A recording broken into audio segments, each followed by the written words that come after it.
Asking blue pill, red pill, corporate press, I've had my fill. I'm just a simple chat, believing in my own will. Web fire, math table, scheming, this is no drill. Haters masking boosted, but still with no chill. Need to come and take it if you wanna mess with my hill. We've been 3D printing, setting ready for that ghost kill.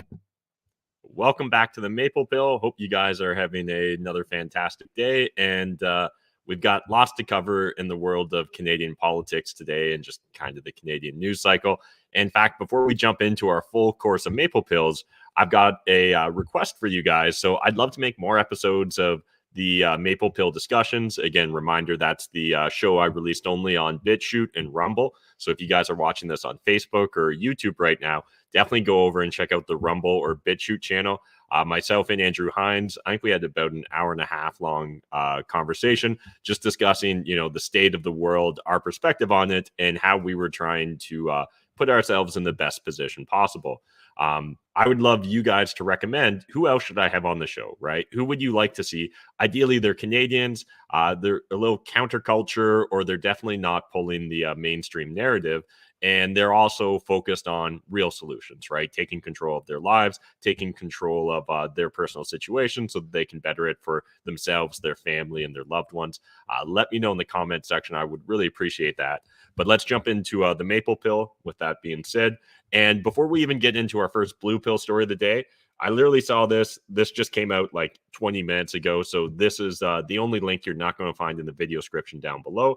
But this is from Toronto Sun, and this is a doozy. This could easily be a clown pill or a black pill, depending just on your personal perspective right now. But Toronto teacher under investigation for hostile mask email.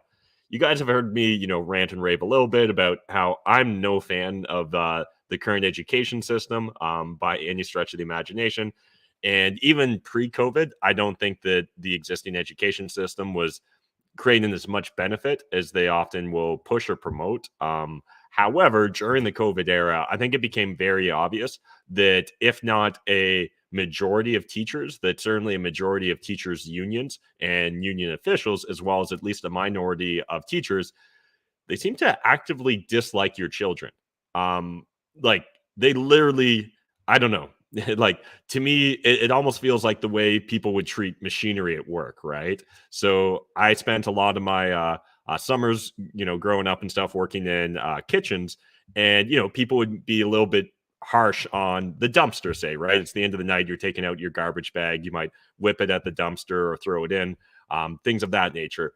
Well, it literally is starting to feel like teachers see your children as a hindrance to their lifestyle, to their the easy times, arguably, that they've had over the last year or two when we had lockdowns and social distancing, learn from home, and other times when school was just essentially effectively canceled. But let's look at what this teacher is being disciplined for exactly right now. So he sent out a email to his students, essentially. Actually, let's just read all of it because I think it's worth reviewing everything here. This is to let you know that you will be admitted to our classroom only after I request that you have a well-fitting mask on. And reminder, right now in Ontario, students, you do not have to wear a mask. Regardless of what your school board's saying, regardless of what your teacher's saying, you actually can make this decision for yourself. And, spoiler alert, you could for the last 2 years, but honestly, they were just berating and hoping to demonize enough of the students that no one would actually dare stand out or argue for individual autonomy.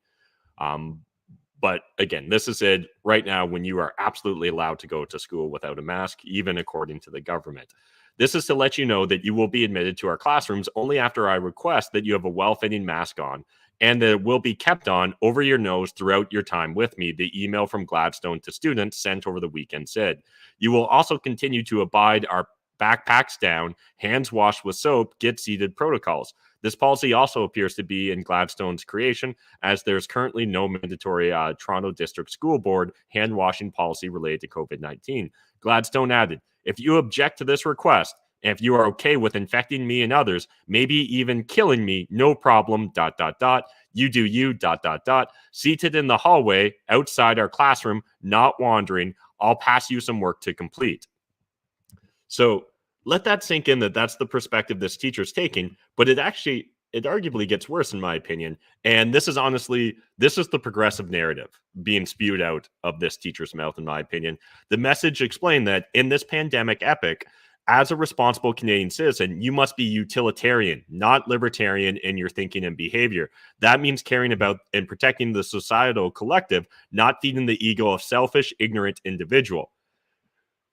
This demonization of the individual, this is just the beginning. I know that right now I'm just talking about one demented teacher here, but I think that this is actually representative of more than just a fringe minority of Canadian adults, whether it's through the mass psychosis that's been going on for the last couple of years, whether it's through all the fear porn and fear propaganda from mainstream media and the government officials, the health administrators, and all that, or whether this was just everyone's, inner tin pot dictator finally having the opportunity to come out and voice and, really use the power that they've never had before in their life.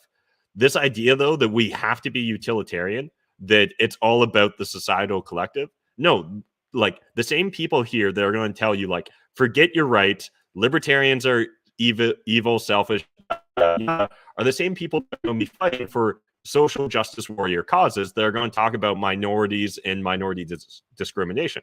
The smallest minority is the minority of one.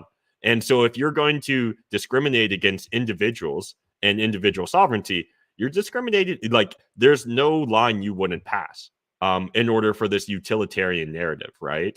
At this point in time, I imagine that we'll soon see politicians, and I would like to think that it would only be from smaller parties like the Green Party or, parties that maybe we've never even heard of, or worst case scenario, the NDP. But honestly, I could see a liberal politician in the next few years talking about how, if humans would just disappear, the world would be better for it.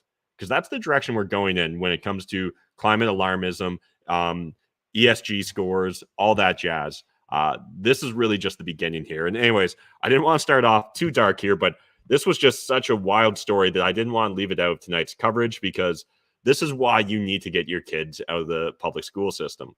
And if you can't, for whatever reason, get them out of the public school system, then you need to actually know their teacher. You actually need to understand who's on the school board, right? You need to understand who their principal is, and you need to become involved, and you need to have at least situational awareness or understand the context of the learning environment that they're currently being taught in.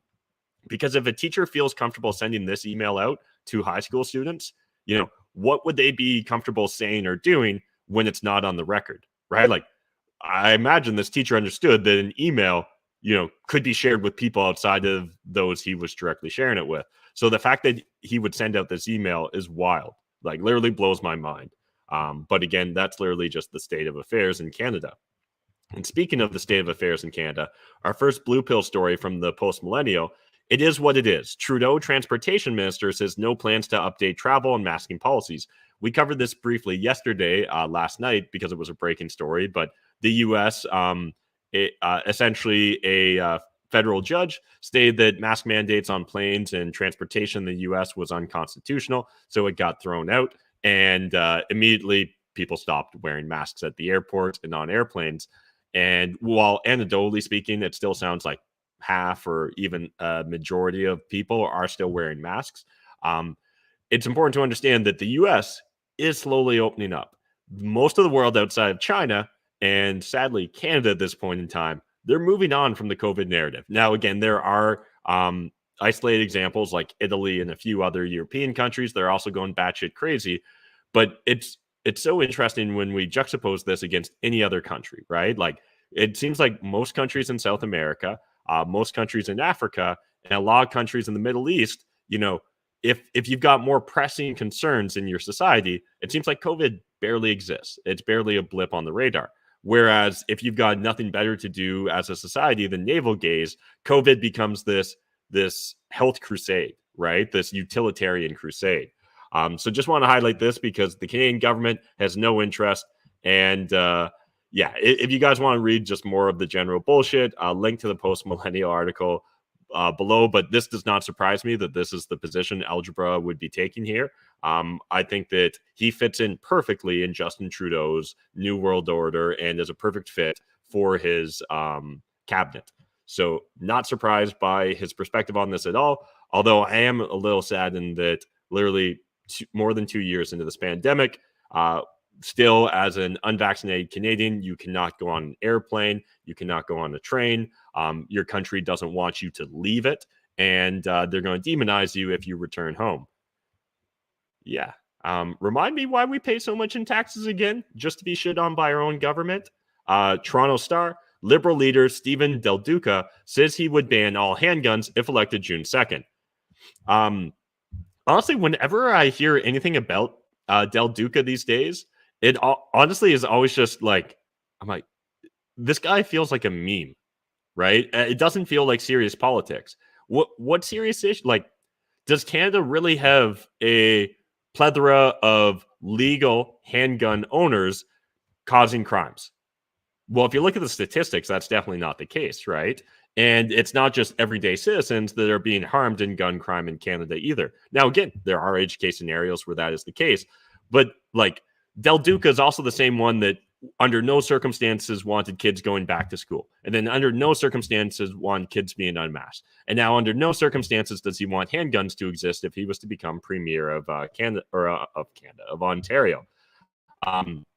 So a couple points here I wanted to highlight. Del Duca said handguns would be outlawed everywhere in Ontario within a year of him winning power.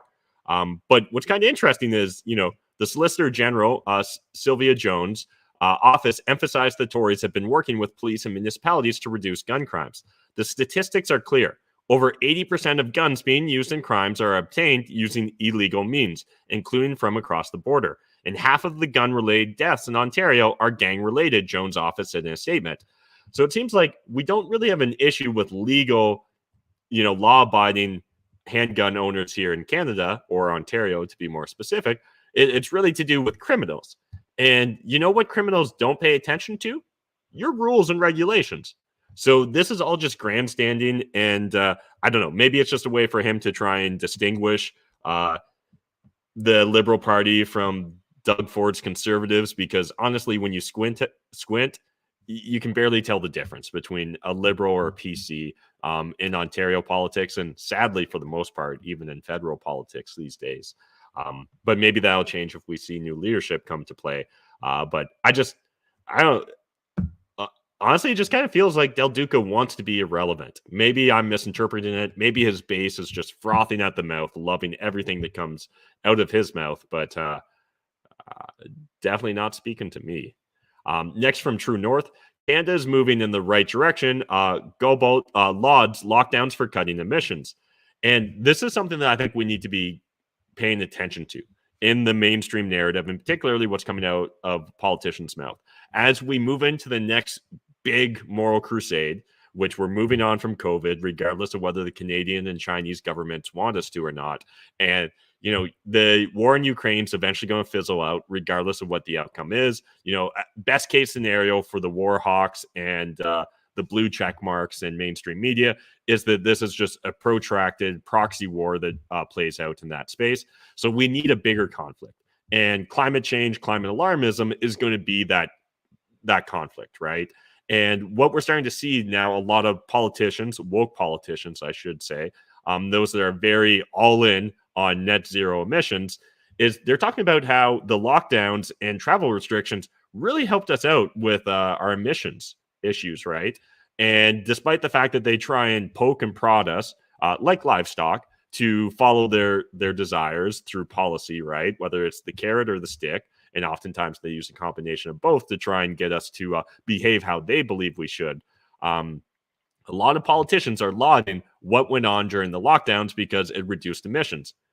And sadly, the Canadian government is no exception. So government-imposed lockdowns and travel bans cut Canada's greenhouse emissions, and Environment Minister Stephen Guilbeault couldn't be happier. According to Blacklock's reporter, a Department of Environmental report acknowledged the government's climate targets benefited from public health restrictions.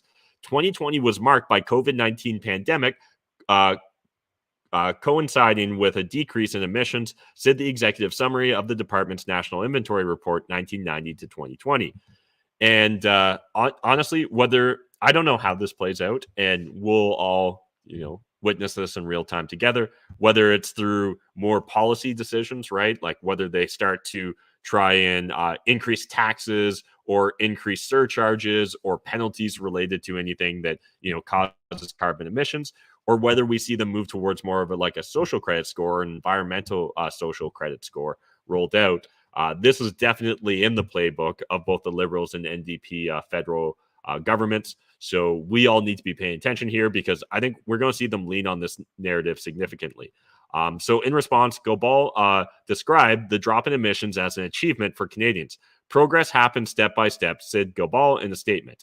Again, my understanding is the vast majority of emissions reduction was through lockdowns, right? So according to a report by Statistics Canada in 2021, the consequence of government-enforced lockdowns killed more Canadians under the age of 65 than the COVID-19 virus itself. And this is this whole idea of sacrificing an entire generation, our entire economy, on this altar of perceived safety, right? Of perceived net health benefits somehow. But when we're looking at it and we realize that, oh shit, actually more people died under the age of 65 because of our policies than because of COVID-19, shouldn't that bring into question, should we build all of our policies and health requirements and mandates and things of that nature simply around a minority of individuals? Should we just look at what's in the best interest of the 100 plus geriatric crowd? And should we literally just dictate policy based upon that? Because it kind of feels like our government would be okay doing that, as long as that was in favor of bigger government, bigger spending, more power, right? Growing the federal fiefdom. If you guys want to check it out, link to the True North article in the video description down below. Next, from Vice World News, exclusive data shows Canadian cops target more Black and Indigenous folks for drug arrests. I'm not even sure if you're allowed to use the word folks anymore.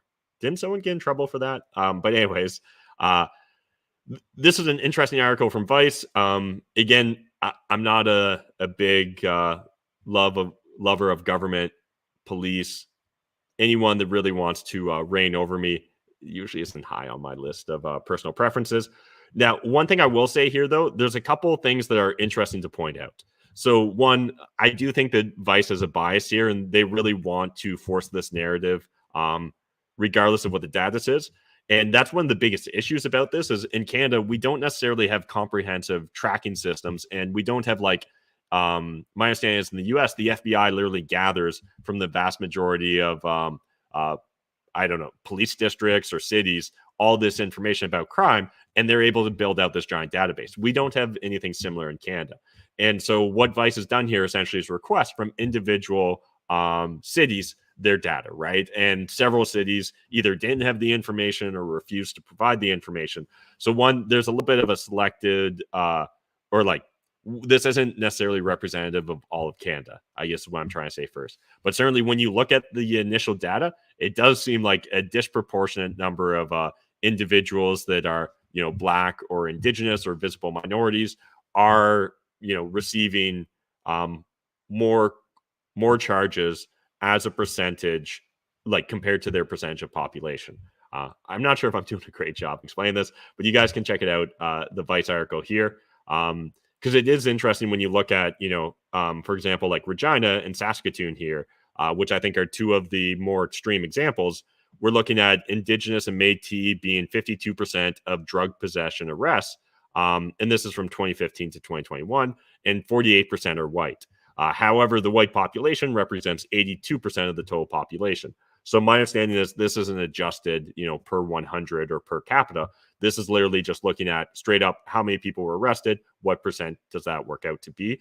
And there definitely seems to be issues there, right? And I don't think that it's simply police bias, right? I think a lot of this, we don't have the exact same analogy to the United States with redlining or blockbusting and things the different sort of measures that were done in order to keep primarily Black people, but visible minorities in poorer neighborhoods, to have them segregated or to essentially handicap them or retard their progress when it comes to economic growth, right, as a community.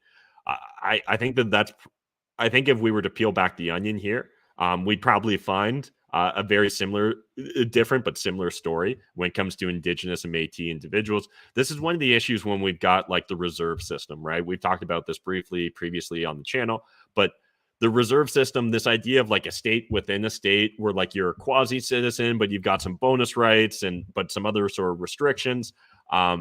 It seems very difficult to do that right. And I'm not aware of any country that does it well. And certainly Canada is not one of them that does it well either. And this data, I think, is more representative of that than necessarily of just police bias. But hey, that's my hot take on it. Let me know your thoughts, your opinions in the comments section. Next from CBC News, Black Canadians twice as likely to trust the government, but less likely to trust police survey. So 41% of Black people surveyed said they trusted the government.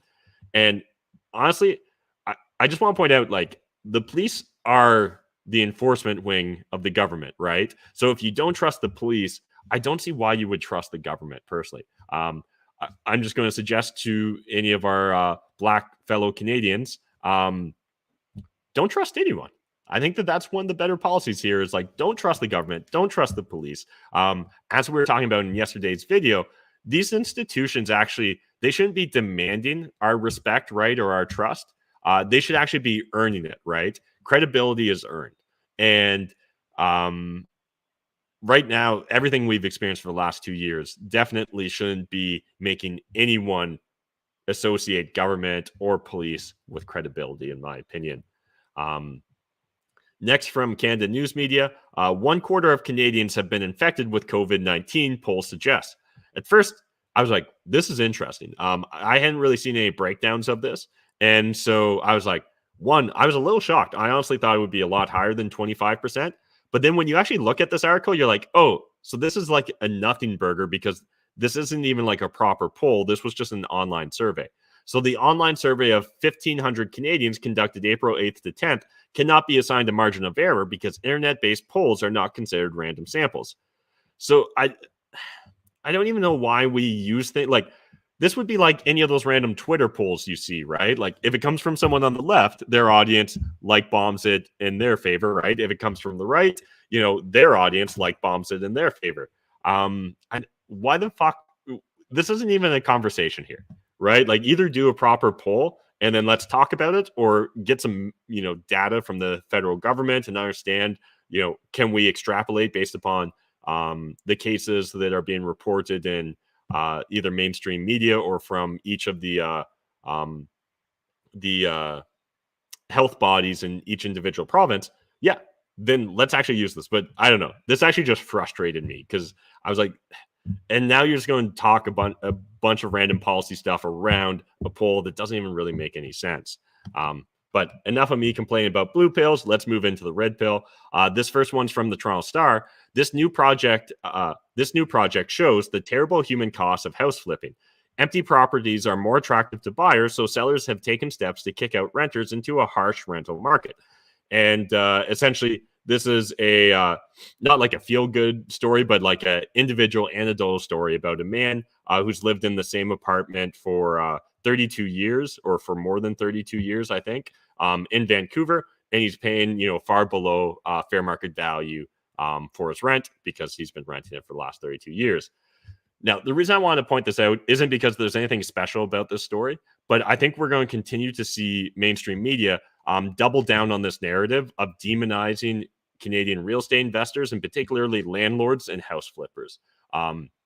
And I think that one of the reasons we're going to see this demonization is it fits really well into the Liberals' policies, right? The federal Liberal Party here, where we've already seen them talking tough against house flippers, right? Looking to essentially disincentivize that sort of behavior. And at the same time, we've got a housing crisis, right? An affordability crisis in Canada. And so I think personally, landlords are just a very convenient scapegoat. So those of you that are landlords, that are real estate investors, that are house flippers, you need to start pushing back on this narrative. You need to get involved with organizations like in Ontario Landlords Watch. Our friend Kayla Andrea, she runs it.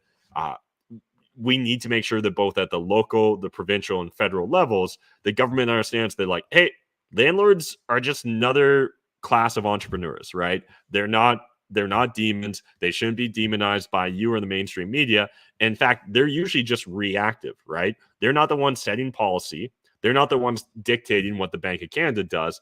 What the Bank of Canada does dictates how real estate investors react.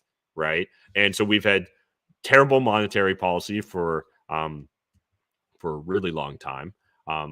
You could argue fiat monetary policy in the first place is terrible. I wouldn't disagree with you there. But certainly in the last few years, we talked about this yesterday with the Bank of Canada's assets ballooning, right, at 450% of where they were pre-COVID, right? And that just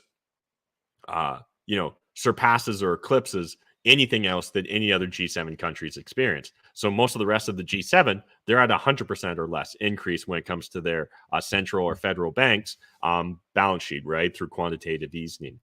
And so, again, anyways, just be careful out there, real estate investors. You are going to be scapegoated for the foreseeable future. And if you're not careful, eventually you will be demonized to the point of having policy just make your way of life extinct.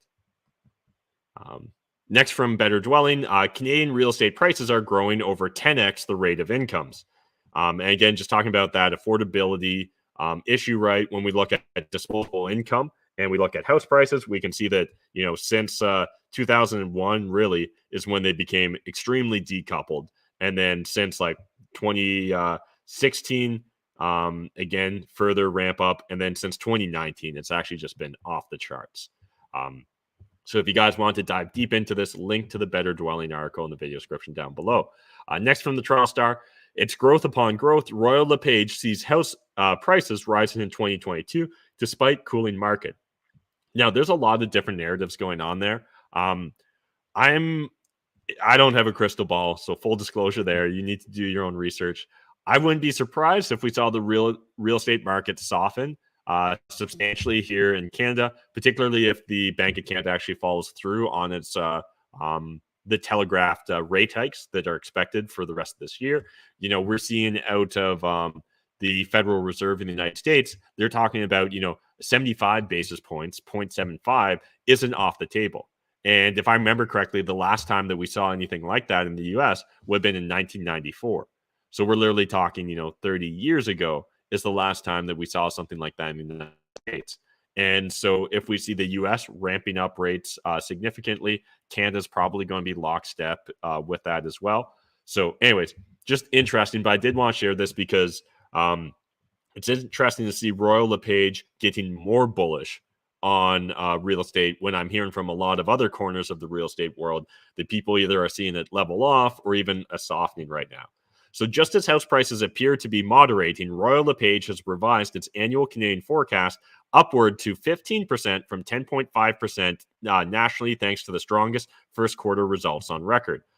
If you guys want to dive into it, definitely check it out. But just wanted to highlight that because I think that they're going to end up being wrong on this one, but we'll probably know within a month or two, definitely after one or two more rate hike opportunities, which way the wind's blowing when it comes to Canadian real estate.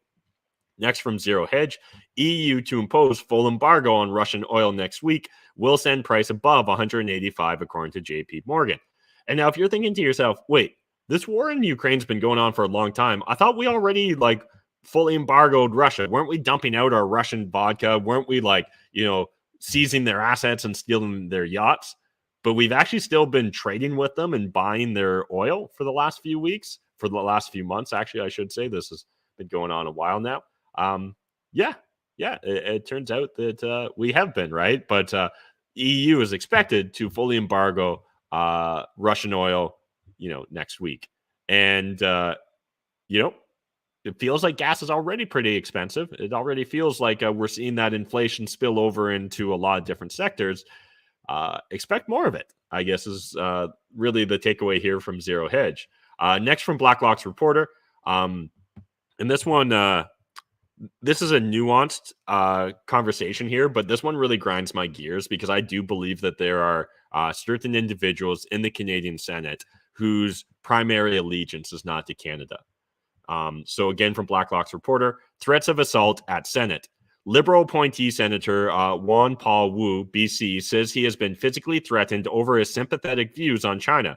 Wu said there was more than a whiff of McCarthyism in the air on Chinese issues. I'll save my comments. As a parliamentarian, I'm used to criticism and have come to expect my share of abuse from reasonable and not so reasonable people," Wu wrote in correspondence with the CBC. "I also have some protections that shield me from the worst of such abuses, including threats of physical harm." He did not elaborate. And that seems like a strange statement. Because, like, does he have a personal security detail? I'm not aware of too many Canadian senators that would. Uh, Wu was a frequent, and this is a lot here, guys, but I think it's worth covering from start to finish this whole piece because I think it really highlights why maybe individuals like me and other individuals believe that the Canadian Senate, in theory, could be partially compromised. Wu was a frequent guest speaker at the party-approved Canada-China Friendship Society and until last November 18th, held membership in the pro-Beijing University of British Columbia China Council. The senator in 2017 also praised Huawei Canada in 2019 gave a speech to Fudan University alumni stating Canadians should be praying every night that China does not implode. Wu, in remarks last May 13th at a Carleton University webinar, said Chinese Canadians must be free to agree with the Communist Party without being stigmatized. If I hold a view that is remotely aligned with what Beijing might be saying, that's probably grounds to deport him from this country, said Wu. These are real examples I'm getting on social media and elsewhere. They're all wrong. All of that is wrong. He doesn't really elaborate, though. In the last, I would say, half a dozen years, there has been a false narrative around the role of Chinese people, quote unquote, foreigners, buying up real estate in Vancouver and making housing unaffordable for locals, said Wu. Furthermore, the insinuation is that the money used to buy property in Vancouver was dirty money to start with, and so they single-handedly turned Vancouver into the money laundering capital of North America. And what's worse, the dirty money came from the trafficking of fentanyl, which also killed some thousands of people on the streets of our city. You get a very potent, very toxic mix of sentiments in the general consciousness that was waiting to be unleashed on Asian Canadians when COVID then overlaid all of this, he said. I believe that's what has happened in the last 18 months. So I just wanted to break this out a little bit here. So first of all, there is and there should be a difference in perspective when it comes to the CCP, the China Communist Party, and when we're looking at Chinese Canadians, right? And again, we should be viewing Chinese Canadians or like people from China and Canada and Chinese, like former Chinese nationals that are now Canadian citizens differently, right? Like we shouldn't be grouping all these together. However, the way he framed this in the statement, and again, maybe I should be giving him more of the benefit of the doubt, is it almost feels like he's saying that, Vancouver being the money laundering capital of North America isn't the fault of the CCP or China. And that, the fentanyl crisis isn't necessarily China's fault either. But they absolutely are. Straight up. Again, Canada's not completely innocent in this. We should have cracked down on this shit a really long time ago. You guys are probably sick of me talking about Sam Cooper's book, Willful Blindness, but it does an excellent job of initially highlighting some of these major issues and really going deep on the real estate side of things. So, yeah. And again, didn't COVID-19 kind of come from the Wuhan area where that laboratory was? Yeah, there's a really good reason for Canadians to be anti-CCP. And I don't think there's anything wrong with that, right? If we're supposed to hate Russia, at the flip of a switch, I think hating China for extremely valid reasons that have been around for a long time seems pretty reasonable. The fentanyl crisis being one of them, right? Vancouver becoming the money laundering capital of North America, another really good reason. And then real estate becoming unaffordable for the average Vancouverite seems like just kind of the cherry on top here. So I don't know. I'm not familiar with everything around the threats on the senator. Obviously, making threats is not a good thing. That's not what you want to occur in your society. But the rush to victimhood here and the fact that there are definitely senators, and I encourage you guys to look into this yourself, that seem to have more than just CCP sympathies should be very concerning. And the fact that some of these senators have been appointed by Justin Trudeau should also call into question certain things, right? The fact that we see so many Chinese billionaires and business magnates donating so much money to, things like the Trudeau Foundation, again, should be of real concern for the average Canadian citizen. The fact that, we're going to cover this in a second, that some of the biggest investigations around money laundering the information, the findings from it is still completely withheld from the average Canadian citizen should also be more than just frustrating for us. So honestly, when it comes to senators that have more than CCP sympathies, it's hard for me to shed too many tears for them. And talking about, crocodile tears, from Zero Hedge here, and WAPO teacher, WAPO tech reporter Taylor Lorenz under fire for doxing libs of TikTok harassing family. I'm not going to spend a lot of time on this, but essentially this is a reporter that less than a month ago was crying on TV about how, she's being attacked and doxed, and about how essentially, the ability of social media to quickly organize individuals against, another individual is a harmful practice. And literally within a month, she does it herself. And what's more frustrating now is we're literally seeing the Washington Post and this reporter deny that they did what they did. So they did dox libs of TikTok, and right now they're arguing they were already sort of doxed. She did go to individual family members' homes to try and interview them, and they did actually link to doxing information in the article, and then subsequently removed it.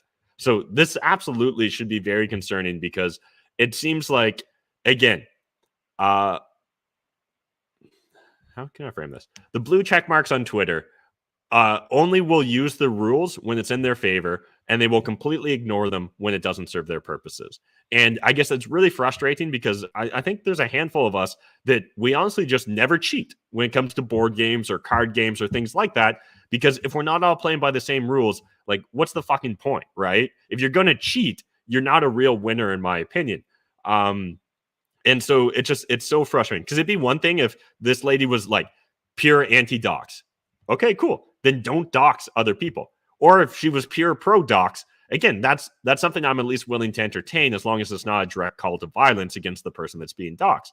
Because again, I think censorship of information is usually a net detractor from society. I think society is usually the worst for censorship.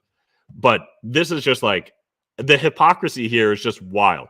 And then when you think of the fact that, like, they're demonizing libs of TikTok, which literally just takes liberal perspectives, right? Progressive perspectives, wokeism, and just is a mirror.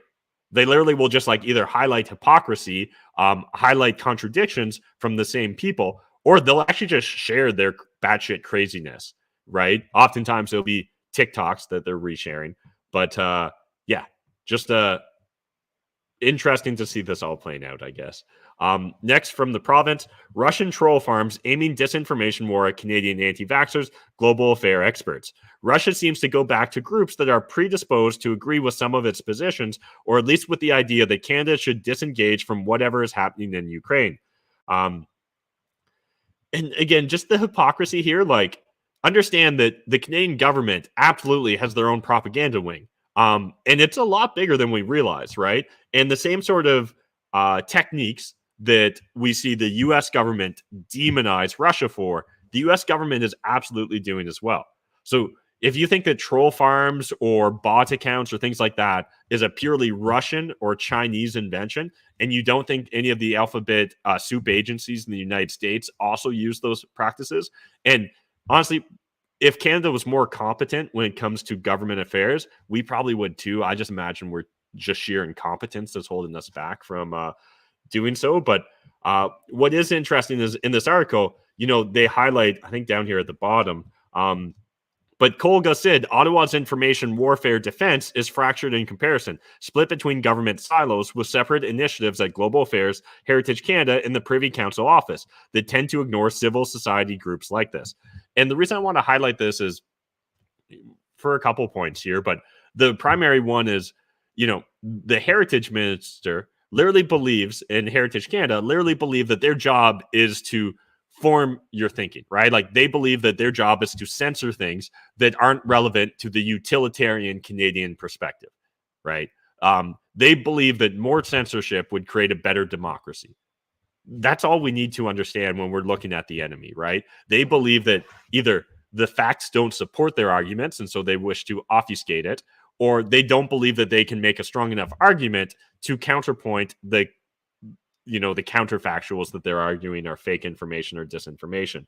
And right now, I just got to be honest, this feels extra rich when we're reading this in the Canadian mainstream press, which the province, the National Post, all these organizations have received direct funding from the Canadian government. The same press, the same organizations where we saw CBC saying it was Russian disinformation and Russia provocateurs and agents that were essentially driving the Freedom Trucker convoy that subsequently was all disproven. There's no one has gone on the record saying that is the case outside of experts that the mainstream media uses, the same experts that actually get funded by the Canadian government, right? So a lot of these experts are actually working for not-for-profit, non-government organizations that receive either a portion or the majority of their funding from the Canadian government. Yeah, it just like we just have extra steps in our propaganda machine. That's the only real difference. Maybe we are less effective. I don't believe we are because, how many people's profiles did you see automatically switch and put up the Ukraine flag the moment the mainstream press and politicians told them to do so? A lot. And again, that's just showing how well, whether you want to associate this with the deep state, the CIA, whoever, how well their propaganda machines are working these days. Next, Canada News Media. China's zero COVID crackdown threatens global economy. This is a Forbes article. And, this is something we've been talking about for a while, but I just wanted to highlight it because, a respectable organization like Forbes is finally talking about it. And now let's switch gears, jump into our first Black Pill story of the day. This is from Paul Wells, and this is a new Substack, so this is his first and only article, but I hope he keeps putting out more like this. A new newsletter and a $15 billion mystery. The biggest item in Chrystia Freeland's budget raises more questions than it answers. So described on page 60 of the budget document as a means to attract substantial private sector investment to help meet important national economic policy goals, the Canada Growth Fund was announced as something that would be initially capitalized at $15 billion over the next 5 years. $15 billion is big. The budget's entire chapter on housing, for instance, allocates a total of $10 billion in new spending over 5 years. The military gets a total of $9.4 billion in new spending. Healthcare, $7 billion. But the Canada Growth Fund, let's just call it the fund, is bigger than all of those. And for each dollar of the $15 billion it will spend, it will aim to attract at least $3 of private capital. And what's interesting is through, how the government does their voodoo math, they're claiming that this $15 billion fund will probably only cost the Canadian taxpayer $1.5 billion because they're saying they'll only lose 10 cents on the dollar through these investments. Yeah, I'm sure that'll be the case because government programs never go over budget. They never misshoot their targets, right? Oh, no, wait, it's the exact opposite. They always go over budget. They almost always misshoot their miss their targets.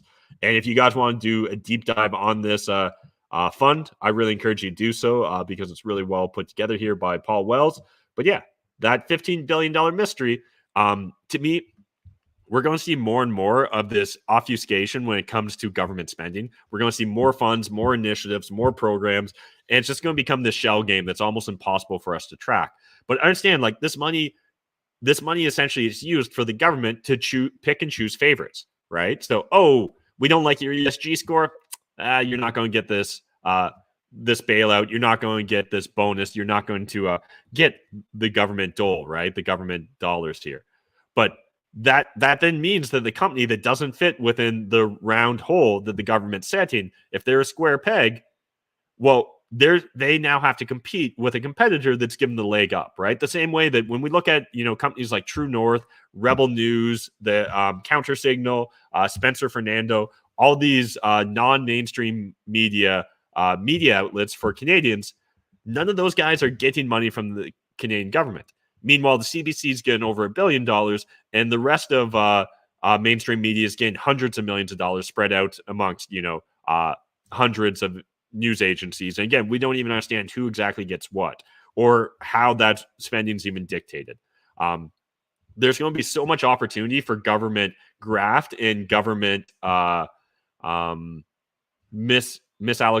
and misappropriation of spending here that honestly, I can't help but think that, in the best timeline, decades from now, people are going to look back and be like, how did people give up half of their money to a government that wouldn't even show them how they spent it? I really hope that that's the future that we'll find ourselves living in. Next from Stephen Ponwazi. Hey, Canada. This is your semi-irregular reminder that Canada won't release records for Project Anecdote, and we're going to get to that in a second, an RCMP investigation into government corruption and money laundering for another 65 years. It's been 28 years. It's the only public record to ever take this long. Yeah, it kind of makes your spidey senses tingle, right? And what's great here is Stephen also brings up Project Sidewinder, which was a Canadian intel report alleging organized crime and spies' influence of government. Government discredited the agents. SIRC review didn't agree, said the inaccuracy was Canada not knowing the threat. So again, it's worth going down a rabbit hole on Project Anecdote or Project Sidewinder. But right now, when we're talking about Project Anecdote, we know next to nothing about it. So here's an article from CBC News. Told to wait 80 years for RCMP records, Ottawa researcher takes federal archives to court. So originally they were told 80 years. The Canadian government was like, okay, best we can do is 65 years. But this is actually, once this has already been out, for 28 years, which is just mind-boggling. So the federal institution originally quoted DAG an 80-year turnaround time for his 2018 request. That meant the now 73-year-old wouldn't see his request fulfilled until at least his 150th birthday. Like, what the fuck? What the actual fuck, right? This idea of the Pfizer documents, they need decades to release them. This Project Anecdote, and again, this was something that like wrapped up in the 93 or 94, right? And it's going to take until like whatever, almost 2100 for them to release this information. Originally is what they told us. Then they get taken to court and they're like, okay, we can probably do it by like 2080. Right? Like, why do these people get our money? Why do they get to use it however they see fit and never even tell us how they're using our money?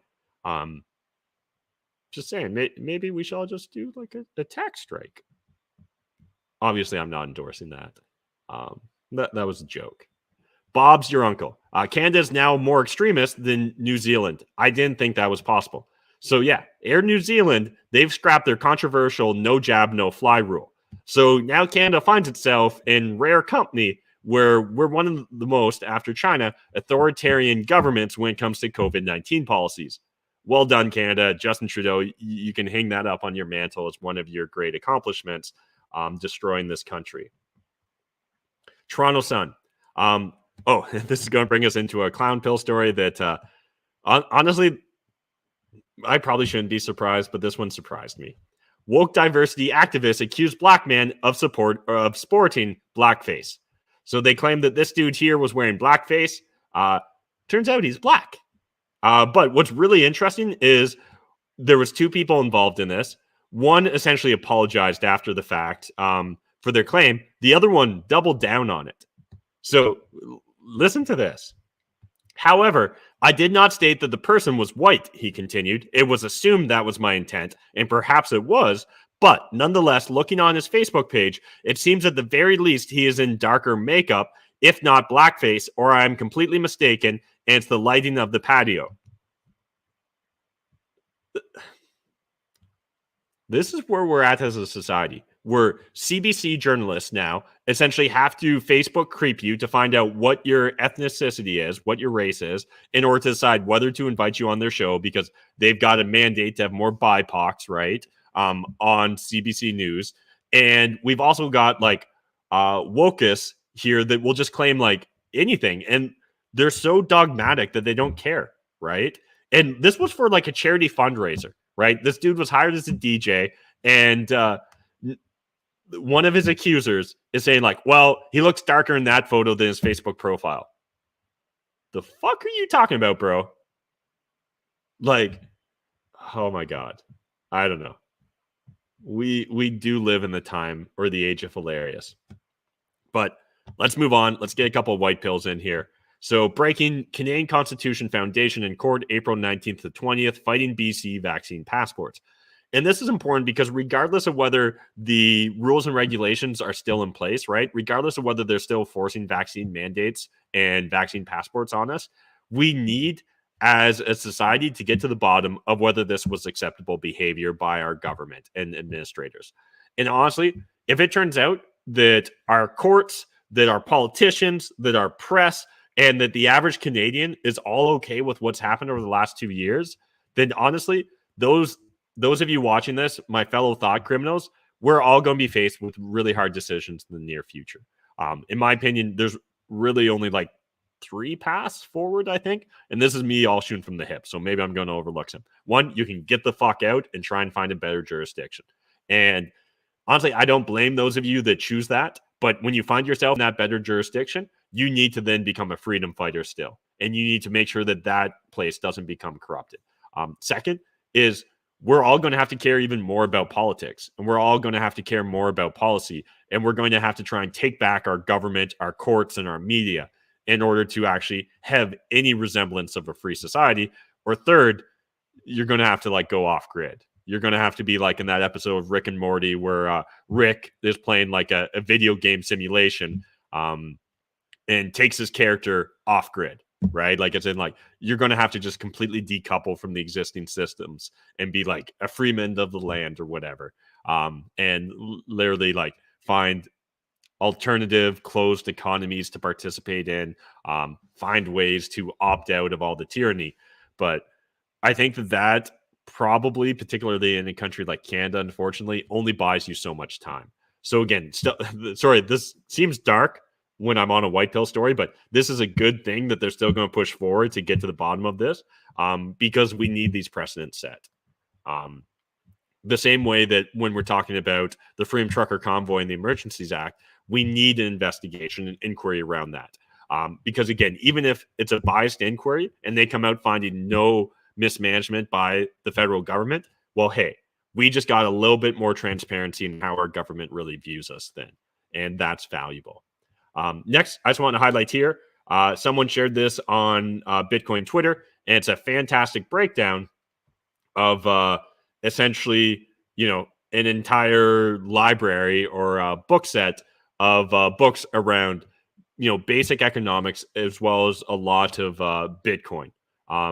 I think I've read maybe 6 of the books on here. About another 6 are literally in my to-read pile, and the rest I'll eventually get around to, I think. So just wanted to share this in case you guys are looking, for books or education. Several of these books are also available as audiobooks. If you're looking to learn more about basic economics, about, Austrian economics, about, people like Murray Rothbard, Hayek, things like that, or just learn a lot about Bitcoin, there's some fantastic books here. I've read the Bitcoin Standard. Really, it's usually the first book I recommend if you want to learn about Bitcoin. Price of Tomorrow's in my to-read section. The Anatomy of the State is fantastic if you want to understand libertarian, anarchism, anything that's freedom-oriented. That's a great breakdown. Creature from Jekyll Island, it's in my to-read pile. The Sovereign Individual is fantastic. What Has Government Done to Our Money by Rothbard. There's several books by Rothbard I'd recommend, but this is definitely one of them. The Road to Serfdom. I actually made my team back when I ran for my business, a team book club. This was one of the books we read, was The Road to Serfdom. I think it's a fantastic introduction to anyone that's starting to question the statist narrative, right? Layered Money, my to read pile. Most of those aren't. Bullish Case for Bitcoin, I've read, but I think I actually only read it online, so I'm looking to get a paper copy of it. The Fiat Standard in my to-read pile. Bitcoin Hard Money You Can't Fuck With. Read it, or actually I listened on Audible, but that was another good book. So yeah, encourage you guys, check that out if you're interested. Lots of great reading material there. Next, from the Ron Paul Institute, The Unmasking of America. And this was written by Jeffrey Tucker, big fan of his. If you guys haven't checked out the Brownstone Institute, that's his own website and his own institute. The polls on coercive COVID responses were never entirely trustworthy, not even from the beginning of lockdowns. This happens when everyone knows what they are supposed to believe and say. The poll don't really trust the voice of the other end. After weeks of disease panic and media figures screaming that everyone should stay home, mask up, fire up their laptops, order Amazon, and fork over a Netflix subscription because this is the only way to deal with a pandemic, people knew exactly what to say when asked. Surely more people went along with the lockdowns, masks, closures, and mandates than would have been predicted in the land of the free and the home of the brave. Europeans were on the streets far more than Americans, and it took the moral courage and activism of Canadian truckers to instantiate the rebellion against COVIDian control in North America. And again, this is worth reading from cover to cover, but I really do agree that in this era of virtue signaling, even polls that aren't internet polls, as we were talking about earlier in the show, need to be taken with a grain of salt, particularly when they're discussing something that is a virtue signaling subject matter, right? I think a lot of people, sat on the fence or leaned a little bit further into policies, the mandates and restrictions, because they knew that's what was expected of them, right? They knew that's what the politicians wanted. It's what the institutions wanted. It's what the mainstream media wanted. And it's what they assumed their fellow citizen wanted. And so most people, Canadians especially, want to go along to get along. And I think that that's really what we saw. And that's why this idea of like it couldn't happen here, right? We couldn't find ourselves waking up in a CCP state or like a sort of authoritarianism like China is so fucking naive in my opinion, right? Like Canada's not even a couple hundred years old at this point in time. Even dating back to the Hudson's Bay Company, it's not that old. And it's important that we understand that we've always lived in a dynamic state, and we always will.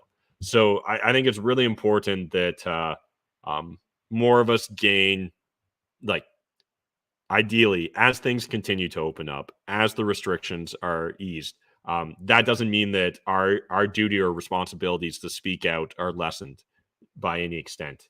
I think we really have a duty to make sure that current and future generations make sure this shit doesn't happen again. From Fee Stories, the White House's swift surrender on federal mask order underscores the tricky politics of mask mandates.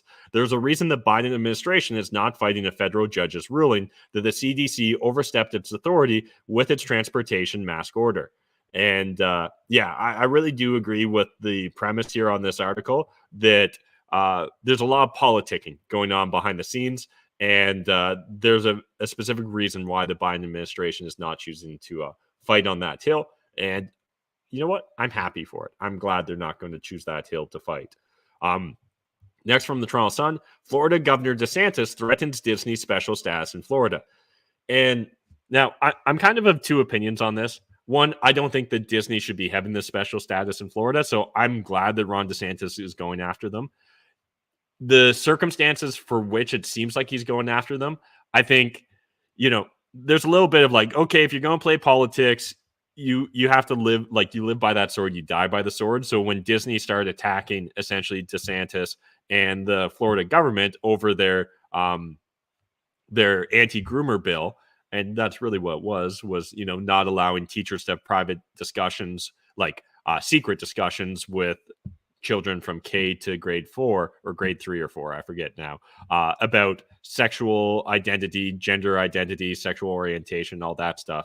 I think that Disney poked the bear here. Now, I agree overall with what's happening. I'm just not sure I love the why behind it. But again, I think that hopefully this serves as a lesson to other woke companies. You know what? Just focus on being the best company, right? Like, you don't need to be everything to everybody. I don't want the majority of the majority of companies I support to be super woke or super based or whatever. If they stay out of the political fray, I'm cool with that, right? Now, when policies directly impact them and their business, yeah, absolutely, you should speak out, right? So like gym owners, yeah, you guys should absolutely be furious over what's happened over the last 2 years in North America in particular with local governments essentially like writing policy or mandating that your business not exist. That's a political cause that makes sense for a business to get behind. But, for Disney to care about this feels like a stretch in my opinion. So again, I don't want to see this become the mainstream where politicians start attacking businesses that disagree with their politics, because I don't think that that's a great precedent. But under the circumstances, I think that Florida will be better for going after Disney special status here. Next from Rebel News, CB Radio, could it play a key role in preserving free speech? In this report, we join Haru, a trucking company owner in Saskatchewan, who details some daily uses of CB radio in the trucker industry. And, I'm hearing more and more about like ham radio, CB radio, this idea. And they even highlight, tweet from Elon Musk back in 2022, CB radios are free from government media control, which is true. I know that there's a couple viewers here that are currently working on ways to get like a CB radio, or is it the ham radio, to essentially like communicate on the internet. I really look forward to hopefully seeing more tech like that evolve, because I think anything we can do to decentralize individuals' access to information is a huge net benefit for liberty. So just wanted to highlight that. And then finally, our last white pill story of the day from Timcast. Ohio University agrees to pay professor $400,000 settlement after disciplining him for refusing to use students' preferred pronouns. This is good. I hope this sets a precedent, at least in America, that like all this crazy wokeism and rush to victimhood and use of pronouns and like, I identify as an attack helicopter one day and a unicorn the next, and whatever the third day. Again, as far as I'm concerned, my libertarian anarchist views, you do you, but you shouldn't be able to mandate the language I use, right? So literally, like, if your name's like Jerry and I call you Jake, I'm probably a dick, but I should be allowed to call you Jake. Again, this idea that government's not only in the business of, restricting physical violence, but any sort of perceived verbal aggression, fuck that shit, because I think we've seen what the government thinks of us as individual actors, right? Any ground that they gain, any power they gain will absolutely only be used against us in the future, regardless of, how virtuous they may signal on social media. And finally, our meme of the day, and this is perfect because, we just had tax day in the United States and we're coming up on tax day here in Canada. I'm just going to wait for this to load big screen, but what makes sex not rape? Consent. What makes a job not slavery? Consent. What makes an exchange not robbery? Consent. What makes taxation not theft? Imagination. I don't remember ever consenting to any of the craziness, right? I don't remember consenting to government getting half my money. I don't remember consenting to allowing them to use that money however they see fit. But, they've got guns and they will point them at you and they will force you into a small box if you don't pay their taxes. Yeah.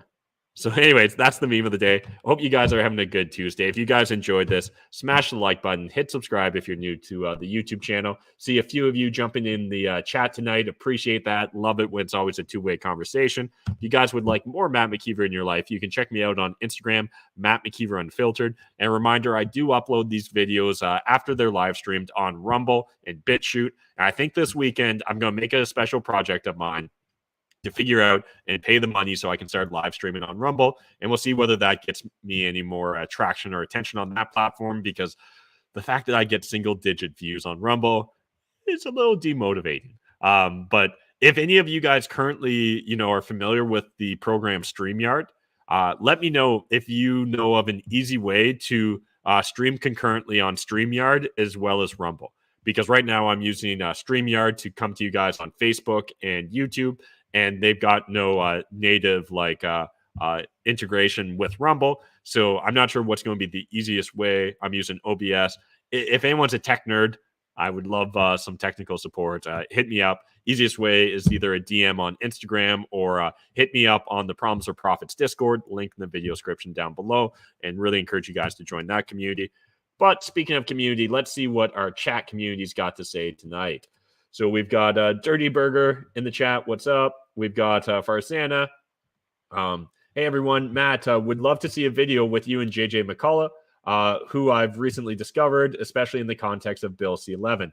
Yeah, I definitely would be happy to chat with JJ. He's definitely got a much larger audience on YouTube, so I'm not sure if he'd be interested in chatting with me. But you know what? I'll use that as an excuse to reach out to him because I definitely appreciate what he's doing and really appreciate the fact that he's speaking out about it.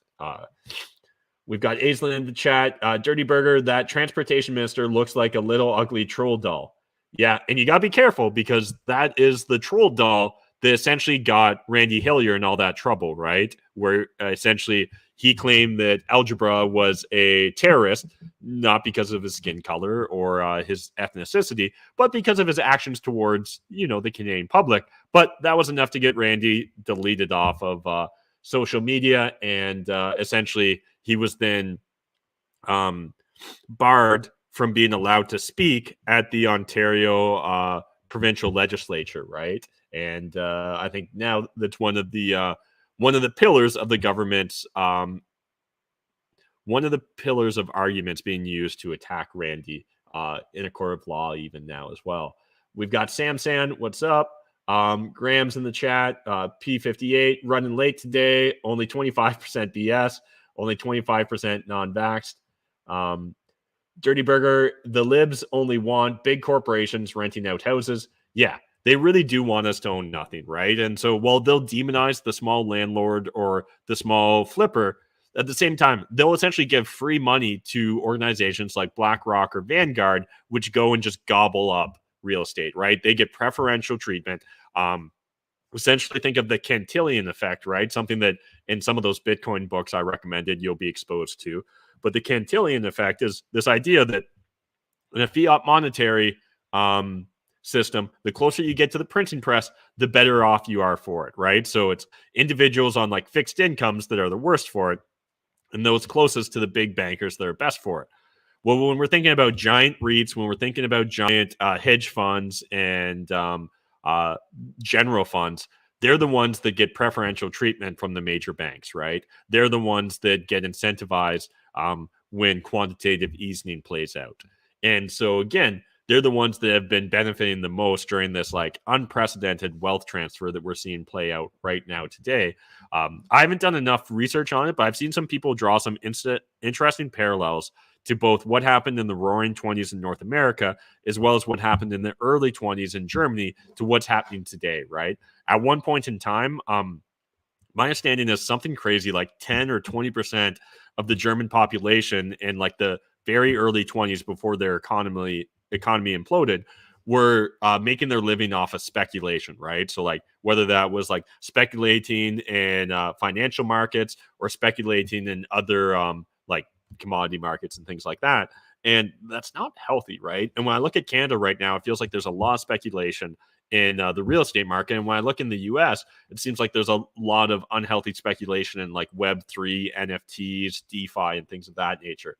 And yeah, anyways, a little bit of a tangent there, but I agree with you, Dirty Burger, that they only want big corporations renting out houses. And eventually they then want to completely control those big corporations through stakeholder capitalism and things like ESG scores.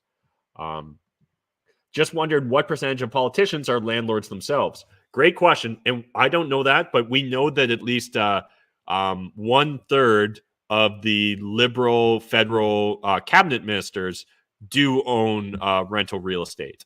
So we recently covered that in the last week or two. And I wouldn't be surprised to learn that maybe it works out to like 25 or 30% of all Canadian politicians do. Here now, I would love to see you have a conversation with ContraPoints on all these matters.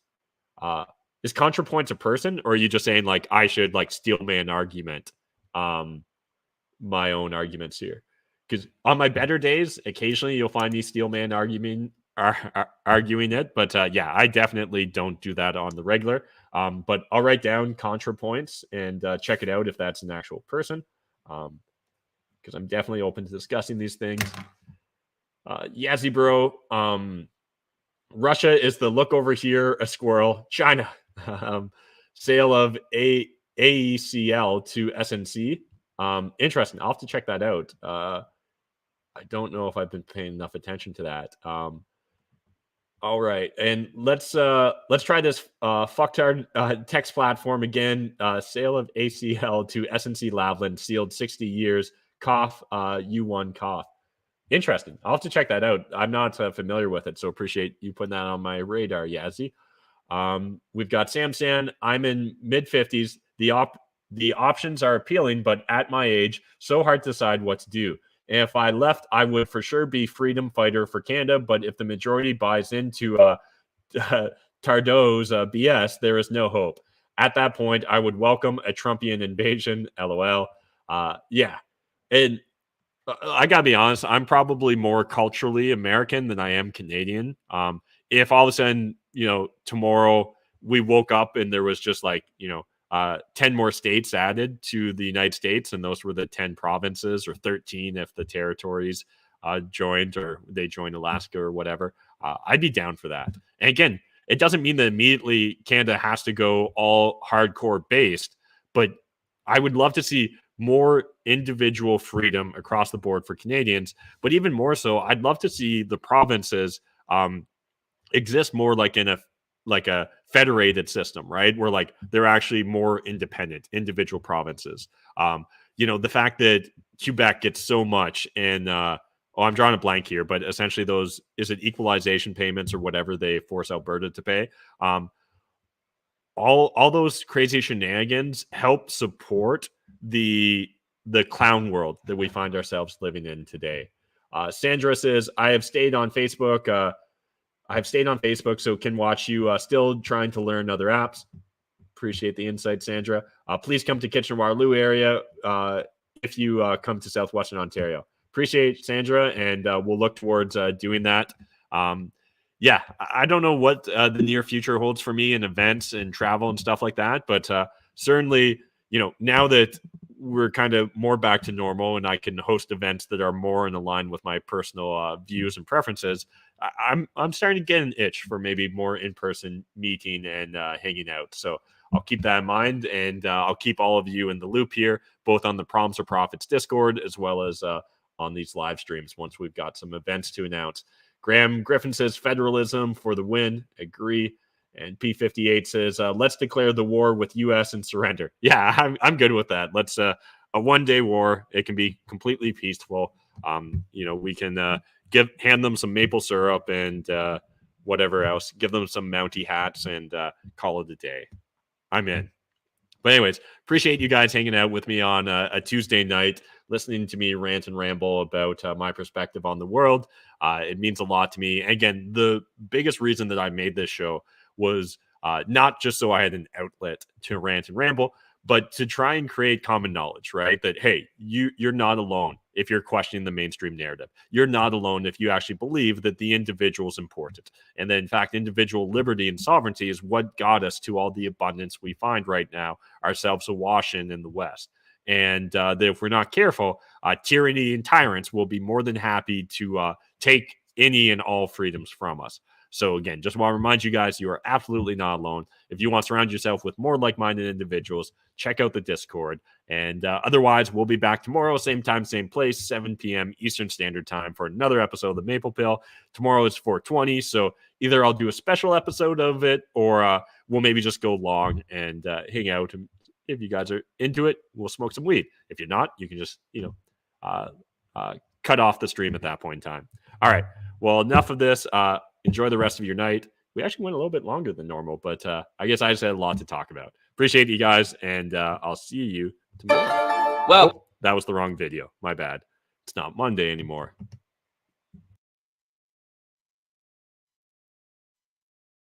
Asking blue pill, red pill, corporate press, I've had my fill. I'm just a simple chat, believing in my own will. Wet fire, math, able scheming, this is no drill. Haters masking boosted, but still with no chill. Need to come and take it if you wanna mess with my